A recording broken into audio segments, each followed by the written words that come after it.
Yeah. Ein Aleph Amud Beis going on to Amud Beis, Amud Aleph. So, a little bit of a complicated next 40 minutes, so we'll try our best. 71a at the bottom. So Rav Huna made a statement, and Rav Huna's statement was that when you're going to sell your land, but you're going to keep your two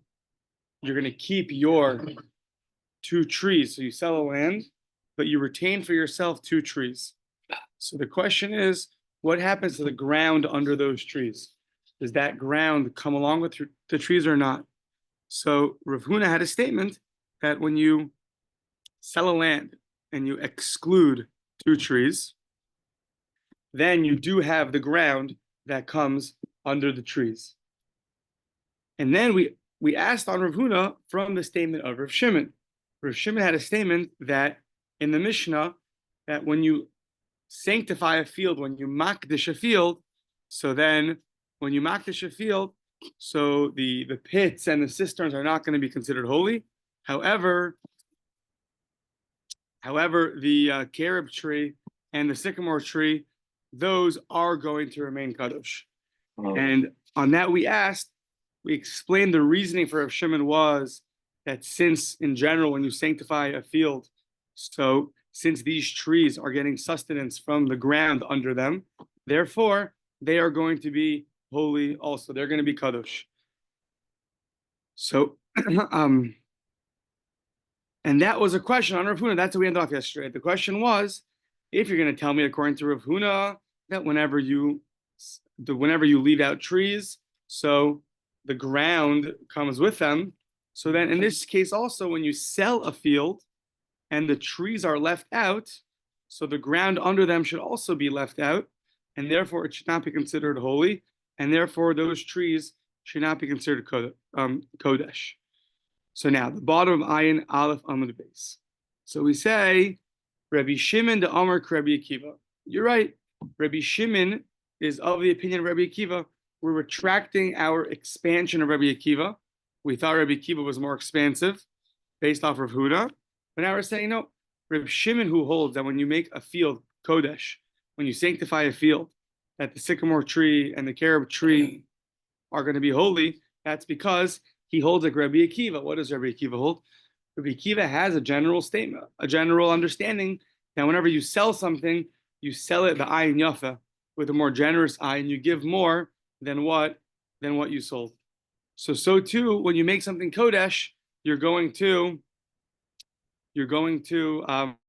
be more generous, and therefore, just like by a sale, the ground will come with the trees under it. So too, by making something kodesh, the ground will also come. The ground will also, go with the kodesh. You're also giving the ground to the Beis Hamikdash, not just the trees. The ground also. If that would be true, then it would work out very well. Why the carob tree and the sycamore tree are kodesh. They're getting sustenance from the ground under them. And when you sanctify the field, we don't assume you kept the field under the trees for yourself. In the event the trees might get they might die or they might get ruined, and therefore you could plant new trees. Rather, we assume that when you give trees to the Beis Hamikdash, the ground under them comes along for the ride. So that was Rav Shimon. What about Rav Huna? At the end of the day, Rav Huna said, when you sell something and you leave out two trees, the ground, you also keep the ground under it, because in the event that those trees die out, you want to have the ability to replant. Therefore, when you sell property and you keep two trees for yourself, then the field under those two trees is going to remain yours. So says the Gemara, so Kirabonon Pshita. I mean, if it's not like Rabbi Akiva, so of course, just the last line on Ayin Aleph Amud Beis. Still reviewing a little bit. If it's not like Rabbi Akiva, so of course it's like the Rabbanan. One second.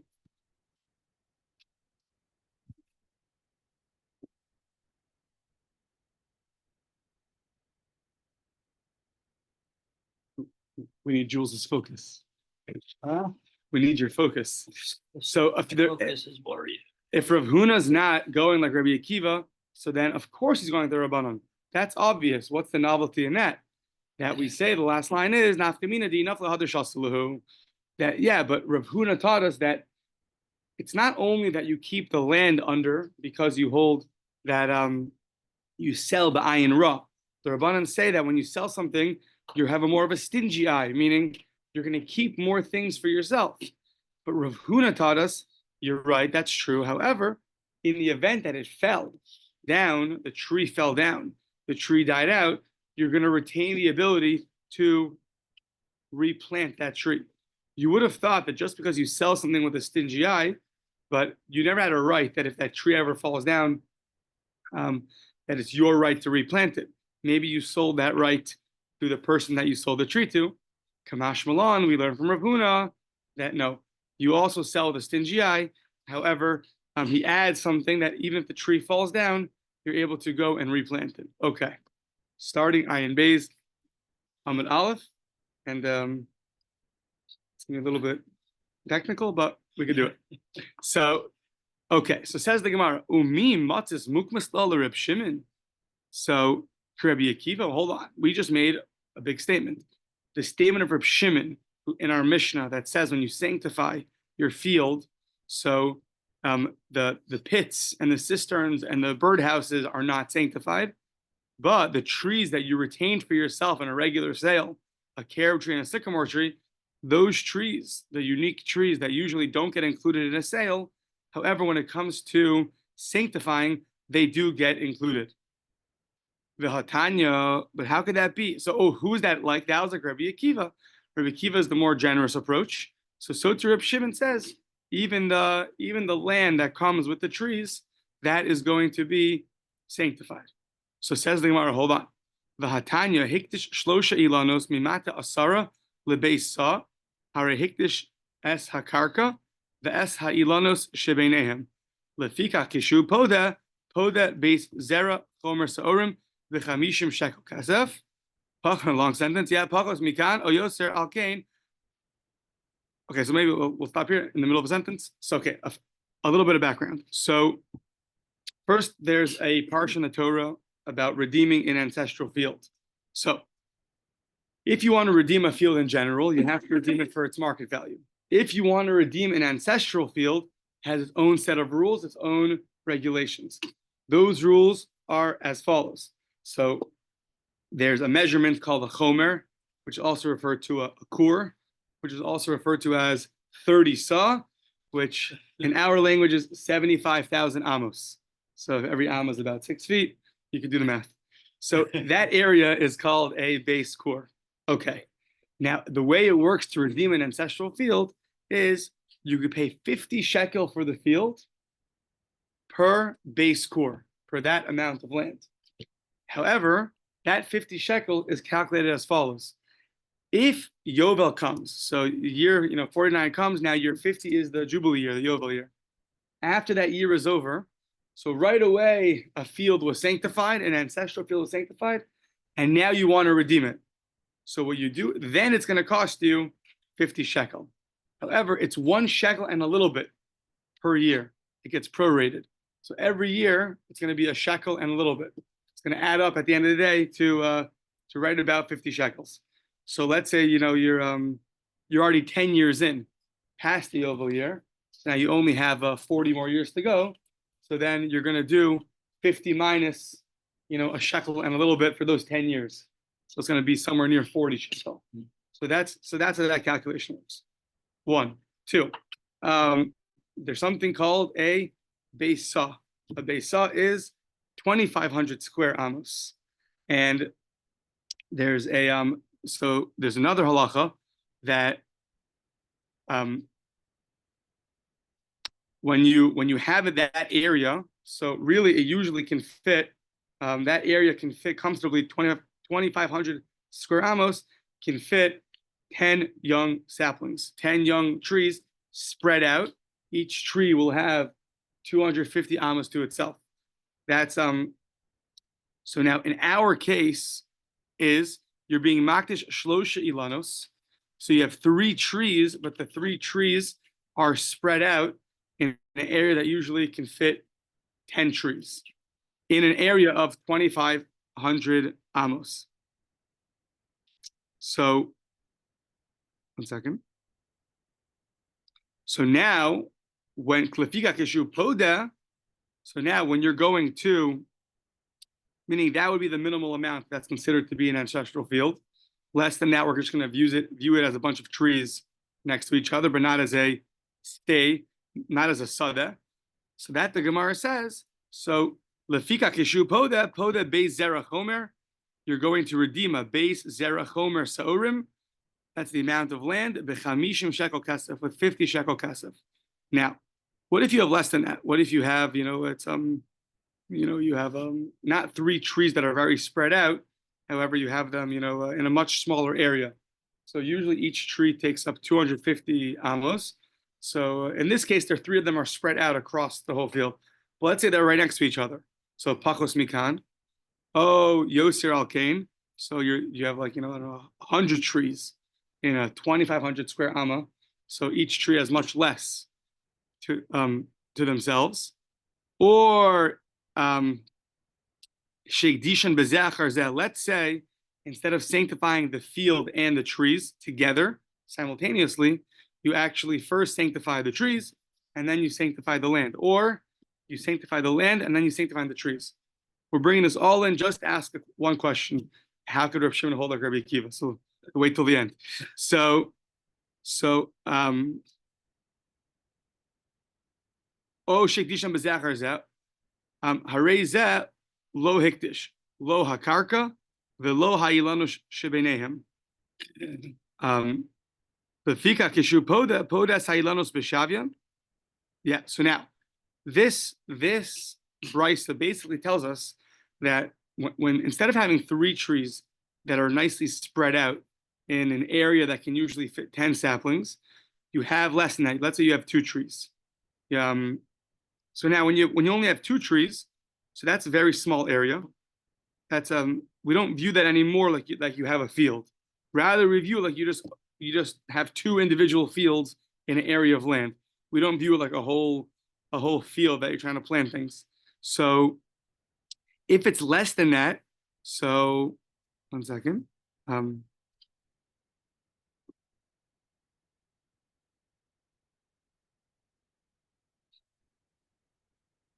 second. So if that would be true, when you come to redeem it, to redeem it, you no longer follow this rule of the ancestral fields, because it's not considered a ancestral field. Rather, you would redeem the trees for their actual worth. So once again, when you're redeeming an ancestral field, you have a special calculation. When you're just redeeming something, so then you redeem it after its regular worth. So in this case, you would redeem the field, the trees, excuse me, you'd redeem the trees according to their market value. Even if you would sanctify the trees. And then afterwards you would go and you would sanctify the land, still kishu poda sayilanos b'shavehen, v'choder upoda beis zerach homer sorim v'chamishim shekel kesef. Okay. So this whole long brisa, at the end of the day, what we need is that if you have less than 3 trees in an area of 2,500 amos,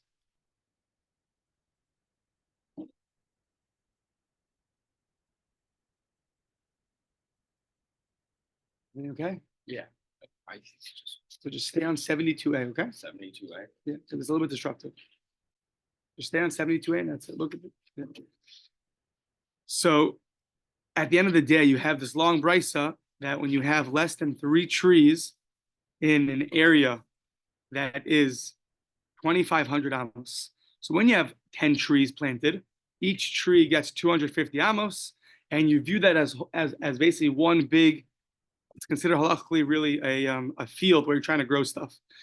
Now, if you have, in this case, 3 trees that are spread out in the same area, so then everything gets sanctified.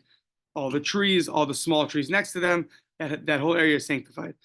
When you have less than 3 trees in this area, so we don't view it as a field that's growing trees anymore. We view it as there happen to be 2 random trees in this area of land.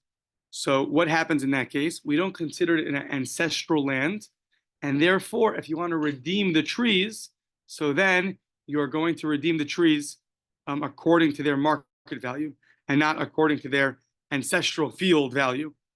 However, the field itself is still sanctified. So the actual area of land that will still have the rules and regulations of a ancestral field. So, okay. Okay. Okay. So, told you it's going to be complicated. So, Right. So now says the Gemara money. Who is this brisa like? This brisa that teaches us that less than 3 trees, you don't get the land from under the trees. So who is that like? So says the Gemara. So Rabbi Akiva, once again, if it's Rabbi Akiva, ha'amar mocher ba'ayin yafa mocher. Rabbi Akiva always sells things with a generous eye. He always includes much more in his sale. If that's true, then the kol shekain makdish. The kol shekain makdish. For sure, when you give something to the base of the mikdash, for sure you can do it generously. It wouldn't make sense that he would hold when you sell something, you add more. But when you donate to the base of mikdash, you're going to have less.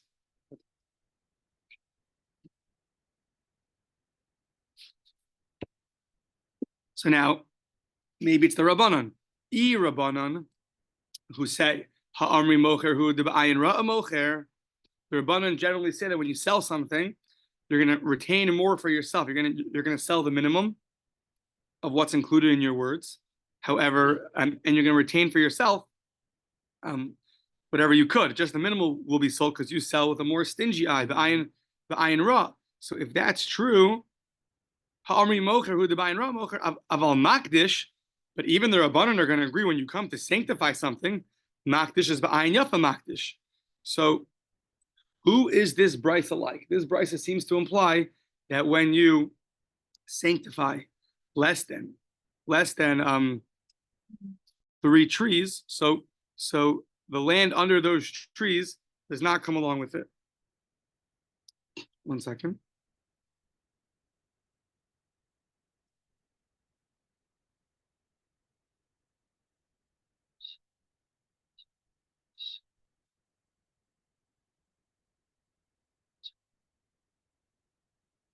Correct. Okay, so who's this like? So Ela Pshita Rabbi Shimon. Really, we see in this brisa that there are cases where you could let's say the case in the brisa that we had when you sanctify the land and then you sanctify the fields after and you sanctify the trees afterwards. So in those cases, the ground under the 2 trees does not get sanctified the same way. So who is that like? Who's his opinion that under 3 trees, the ground doesn't come along with it? We say, really, it is the opinion of Rabbi Shimon. But, okay, so really it is the opinion of Rabbi Shimon.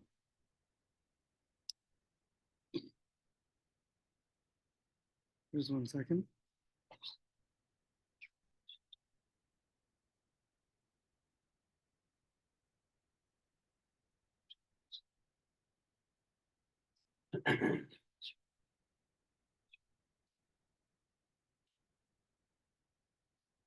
Oh, yeah. Okay. So who is this like? So we say this is like the opinion of Rabbi Shimon. Rabbi Shimon, the one in our Mishnah, who says that when you sanctify a field, so then only the carob trees and the sycamore trees will be sanctified. So we say, okay, but who is Rabbi Shimon like?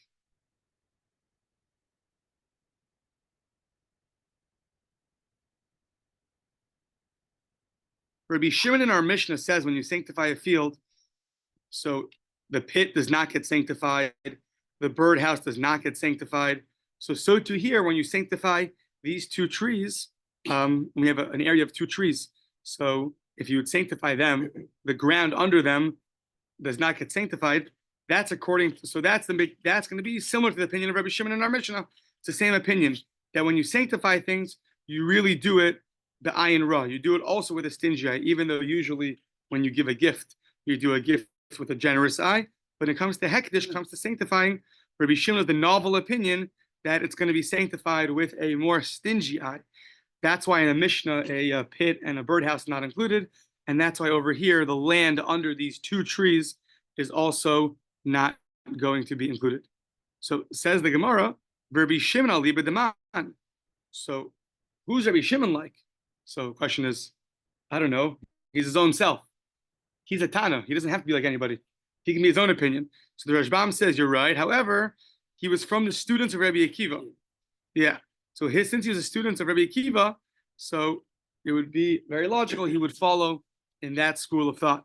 So to that we say, Rabbi Shimon aliba deman.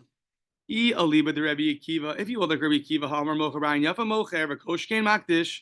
Rabbi Akiva is the extreme on one end. It says you always do things b'ayin yafa with a generous eye, even sales for sure, sanctification, and we see not that way in two places from Reb Shimon. So that can't be right. Ella pshita aliba dirabanan. So Ella really aliba dirabanan Rabbi Akiva. Really, Rabbi Shimon was really speaking according to the Rabbanon. So let's see. The kasav Reb Shimon ki heichi de mocher b'ayin ra mocher makdish nami b'ayin ra makdish u'meshayir ara. When Rabbi Shimon was speaking,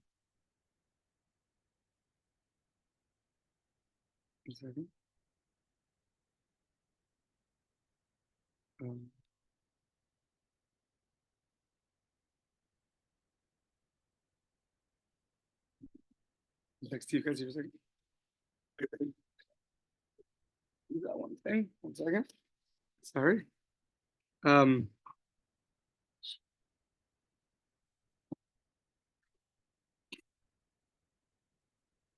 Yeah. Ela pshita liba de Rabbanon. Rather, Rabbi Shimon goes like the Rabbanon.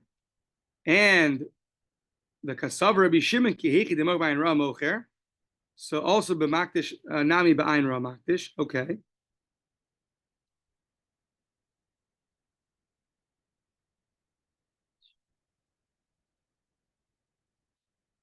Right. Okay. Really, Rabbi Shimon goes like the Rabbanon. Really, Rabbi Shimon, and now we're going to ask on it, right? Yeah. Okay. Really, Rabbi Shimon goes like the Rabbanon.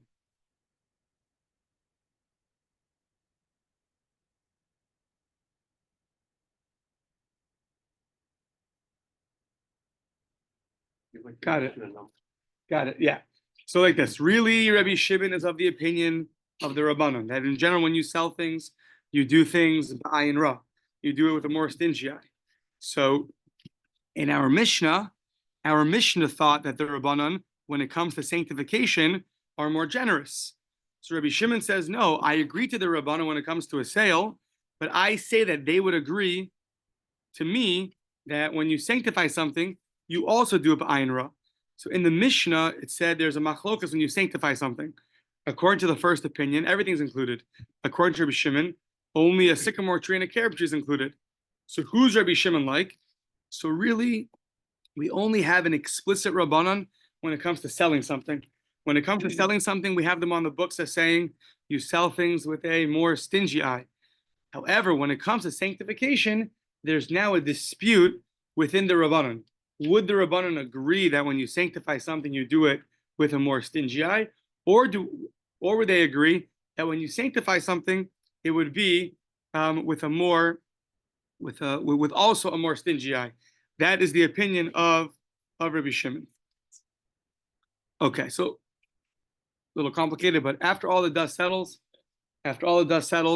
we're just trying to figure out who's the opinion that when you sanctify something, you do it b'ayin ra. And we had basically a case of whatever the details were. There were less than 3 trees. There were 2 trees, and we see that when you sanctify this land, so those 2 trees do not have the ground under them does not get sanctified. That's why if you would sanctify the land and then the trees in the brisa, the land would follow with a ancestral field redemption with its special calculations. But the fields themselves, only those fields have to be redeemed, not the ground under them. So who's that opinion that in the world of sanctification, when you have two trees, does the ground under it not get sanctified? So we said that was the opinion of Reb Shimon. So we said, who's Reb Shimon like? It can't be Rabbi Akiva, and at first it can't be the Rabbanon. So then we said, no, it is the Rabbanon. It goes like the Rabbanon, and it goes like the Rabbanon. However, the Rabbanon and Rabbi Shimon have their own dispute now.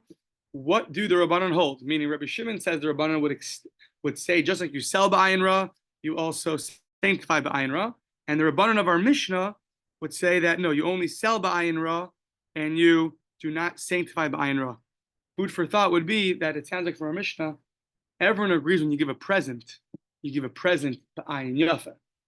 So it's interesting that even by a present b'ayin yafa, but by sanctification, Rabbi Shimon's going to hold that the Rabbanon will say that it's going to be b'ayin ra, not b'ayin yafa. That's an interesting difference. If you're giving to your friend, it's b'ayin yafa, but the Beis Hamikdash is not b'ayin yafa. So that's that's strange. So that's like stingy versus generous. Something like that. Yeah. So okay. So the Ella turning the page. Oh no, low battery. 10%. Okay. 10%. I even charged it, I was a good boy. Okay. The Ella Kasha, but hold on. Not so fast for Rabbi Shimon, right? Rabbi Shimon explained a daf ago that the reason in our Mishnah why the carob tree and why the sycamore tree, why they get sanctified is because the ground under them is hektish.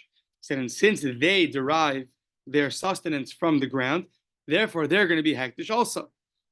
So, but according to what we're saying now for Reb Shimon, this long brisa that we said is Reb Shimon, the land under does not get sanctified. So, Ela Reb Shimon, you're right. When Reb Shimon said that statement, it was L'Divreim de Rabbanon Kamar. He was just speaking according to the Rabbanon. And he said to them the following, Lididi, according to Miki, Hechi de Mocher Ba'ayin Ra Mocher, Makdish Nami Ba'ayin Ra Makdish, Vishiyurim Mishayir. According to me, of course, I hold when you sell or when you sanctify, they're both Ba'ayin Ra. But Lididchu, at least you should agree to me, Odi Li, Mia Deloy Hikdish Elacharav Amurkav Esadina Shechma. You should agree to me that the only thing that's sanctified in this field is going to be the trees. Is going to be the trees since they derive sustenance from the ground. So when that Gemara said that Rabbi Shimon's reason was that the trees are sanctified because they derive sustenance, that wasn't Rabbi Shimon's own opinion. He was speaking to the Rabbanon. So he was saying, according to me, it's good, but even according to you, you should agree to me that the trees are going to be sanctified. Why don't you agree to me? The Amri le Rabbanon, Loshna, and the Rabbanon saying no. They didn't. They didn't think that sanctification is the same as giving a gift. Yeah. So therefore, it's not a question. Who was that statement of Reb Shimon? That was Reb Shimon according to the Rabbanon.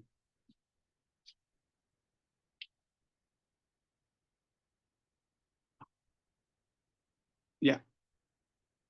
So now, still in the world of Reb Shimon, b'mayu kimta la Reb Shimon. That brisa, that long brisa that we just had on the previous Amud, why are you so convinced it's Reb Shimon?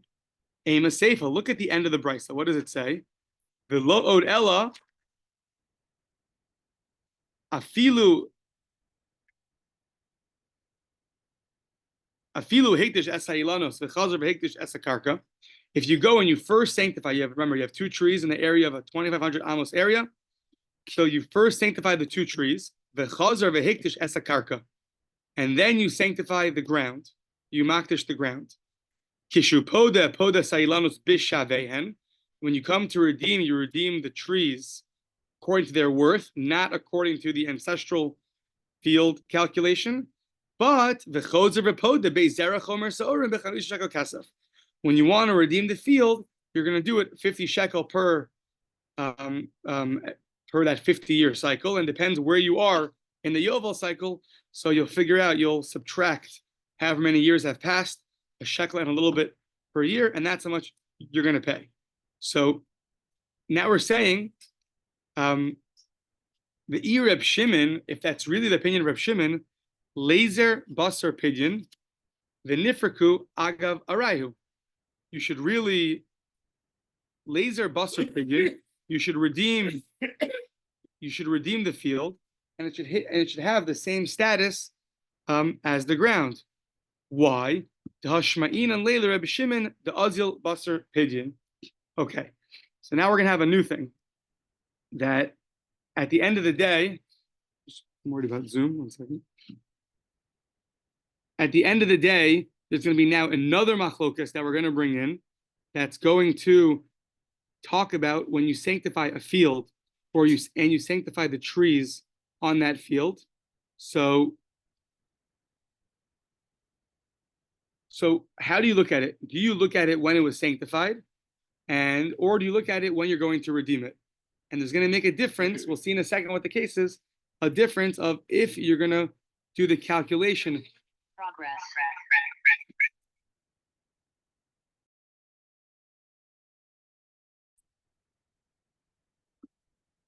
There's going to be a difference if you look at when it's sanctified or if you look at when it's redeemed. So now, all in the world of Rav Shimon. I told you it's going to be technical. So if once we establish this new halacha of Rav Shimon, we're now going to say that maybe that brisa was really going to be not like Rav Shimon, and then we're going to be back to the drawing board. So, but don't worry, because then the parak's going to be over, and then you have 20 stories of Agadah. So if you can hold tight for the following little bit. Okay, so let's see if we can do this. The Siyata D'Shmaya. Let's see. But Reb Shimon, if it's Reb Shimon Lazel Basar Pidyon. Yeah, you came for the hardest page. So the Reb Shimon Lazel Basar Pidyon, V'nifraku Agav Arayu. If it's Reb Shimon, it should all have one halacha. If you sanctify the trees and then the ground, right now look at it. The ground is sanctified, the trees are sanctified. You should view it all as one unit, and therefore even the trees should have to be redeemed with the calculation of the ancestral fields and not according to their market value. Because we have another restatement of Reb Shimon, which is going to be very clear that he always looks at right now when you're coming to redeem something. And since it's all part of one field, it should have one redemption. It shouldn't have two redemptions: the trees and the land. People on Zoom have left. No, I'm just kidding. So yeah. Okay, so what's this other statement of Reb Shimon? So now this is an interesting case. So we know that in ancestral field, you get an ancestral field which has been in the family since the times of Yehoshua ben Nun, and now you get it in an inheritance, and now you sanctified it. And if you want to redeem it, it has a special calculation. So what happens if you bought it from your father, then you sanctified it, then the father died? So you'd say, who cares? You don't get it in an inheritance. You bought it already. So let's see. Not so simple. The Tanya, someone who buys a field from his father, and then he sanctifies it, but then the father dies. What's the source? We need a scriptural source that this field should still be considered like a stei achuzah. You didn't inherit it, you bought it, and yet it should still be considered like a stei achuzah, and you'd have to redeem it now according to its special calculation. Talmud Lomar b'imesasada miknaso asher lo mistei achuzaso. Sada she'ein ra'uya liyo stei achuzah yatzdazu she'ra'uya liyo stei achuzah. Divrei Reb Yehuda. The first opinion says from this pasuk that any field which could be considered an ancestral field will be considered an ancestral field. So even though you bought it from your father before he died, but the Torah is telling you, since that is a field which could have been an ancestral field because it belonged to your father, and if you wouldn't have bought it from him, he would have died, you would have inherited it. Even now that you bought it and then he died, and you sanctified it before he died, it'll still have the halachas of an ancestral field. But that's only Reb Yehuda. So what do you see? You really look at when it was sanctified. When it was sanctified, it could have been an ancestral field. So therefore, it's going to have those halachas. Reb Shimon v'Reb Meir, Reb Shimon, Reb Yehuda Reb Shimon. Rabbi Meir Omer minayin lelokes adam avi b'meis avi b'achar mak hikdish minayin shtei lefanav pistei achuza. According to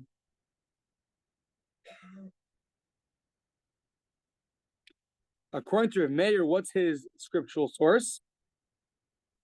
It says, how does he know that it should be like a stei achuza? Talmud lomer b'im es stei miknaso asher lo mistei achuzaso. Sadeh she'eno stei achuza. Any field which is not a ancestral field, yatz tazu shehi stei achuza. But this field is a stei achuza. 1 second.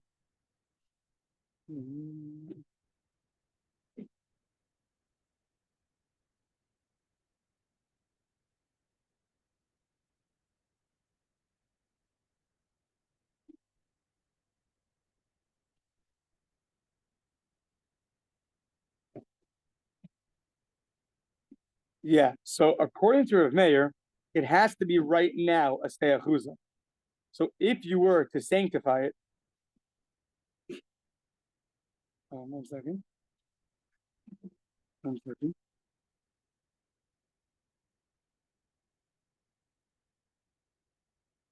See if I have 1 second. Sorry. 1 second. Yeah. Yatz tazu shurili stei achuz divrei Rabbi Yehuda v'Reb Shimon. But Rav Meir says, okay, 1 second. According to Rav Meir, the laws of an ancestral field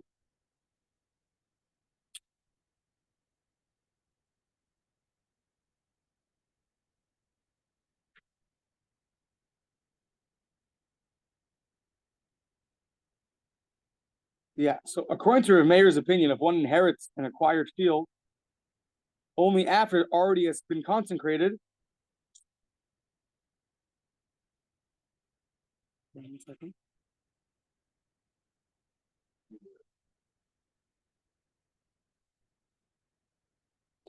According to Rav Meir, if you inherit a field after it's already been consecrated, so then that doesn't count. That's going to have a halacha of a regular field, and you have to redeem it according to market value.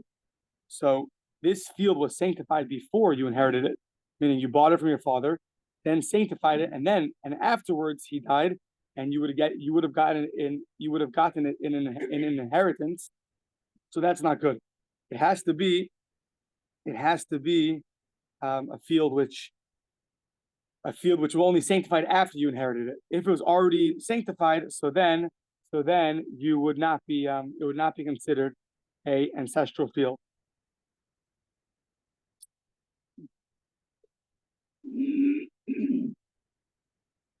Yeah. Okay, but Rabbi Yehuda and Rabbi Shimon, they say as long as it could have been an ancestral field, so then we're going to consider it. It's going to have the halachas of a ancestral field. Okay. Yeah, maybe we'll 1 second. Okay. So now, now the ilu Rabbi Yehuda, Rabbi Shimon. So now, according to Rabbi Yehuda and Rabbi Shimon, heicha de mace of it. If the father dies, the achar kach hikdisha, so lo tzrich likra. That's obvious. If the father were to die and you would inherit it, and then you would sanctify it, that's the case of the Torah. You don't need a special exposition for that. That's obvious. That's the case of a stei achuza, of an ancestral field. The father dies, you inherit it, you sanctify it, you want to redeem it, do it according to the calculation.